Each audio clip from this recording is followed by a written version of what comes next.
আসসালামু আলাইকুম। আমাদের নতুন একটা মেশিন লঞ্চ করতে যাচ্ছে, সেটা মডেল হলো AMH2।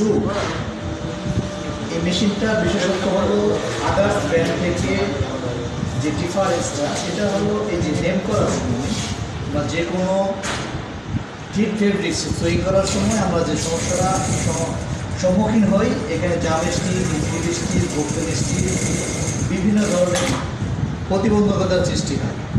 এটা আমরা রিমুভ করার জন্য যে পন্থাটা অবলম্বন করেছি সেটা হলো এক্সাম্পল, এখানে এটা হাই থিকনেসটা যখন আমি প্রেশার ফিটে নিচে দিব তখন আমি এটা ডিরেকশনটা আমি এখানে দিয়ে দিতে পারবো। আমি যদি পাদানিতে চাপ দিই, ফেব্রিকটা কতটুকু হাই এটা ডিরেকশন সে মেশিনে নিয়ে নিচ্ছে। কীভাবে নিয়েছে? এখানে একটা সেন্সর আছে, সেন্সরটা ডিরেকশনটা অটোমেটিক সে মনিটরে দিয়ে দিচ্ছে। এখন আমি কিবোর্ডের চাপ দিয়ে বের আসবো।